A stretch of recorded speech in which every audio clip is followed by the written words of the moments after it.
आपन हूँ मोड़ गहिलस, रहे गाँव वाली जवन दिल तोड़ गहिलस। मुँह हमारा से आपन हूँ मोड़ गहिलस, रहे गाँव वाली जवन दिल तोड़ गहिलस। भारी संगे मोर घटना घट गई, तले किस्मत हमारो पलट गई। पटना के माले गो पट गई, तले किस्मत हमारो पलट गई। पटना के माले गो पट गई।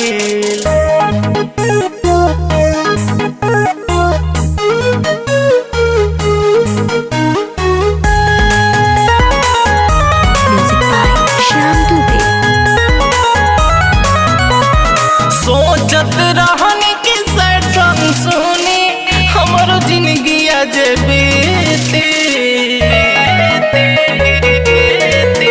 अरे सोचत रहनी कि सैड सॉन्ग सुनी हमारो जिंदगी आज बीती। दूर भइल दुखवा आ गइल सुखवा, रोब ना छतिया के पीटी। छोड़ी हमरा कहीं नहीं डट गई,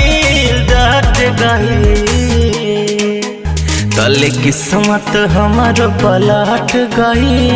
पटना के माले गो पट गई, किस्मत हमारो पलट गई। पटना के माले गो पट गई।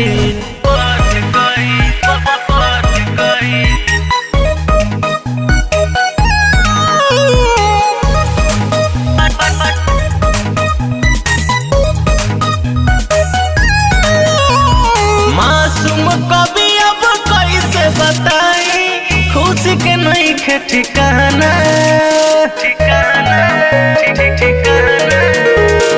मासूम कभी अब कैसे बताई, खुशी के नहीं खे ठिकाना। संदीप तिवारी यारी ओकरा से कहके भइल बड़ दीवाना। अब पता पहिल की के कट गई,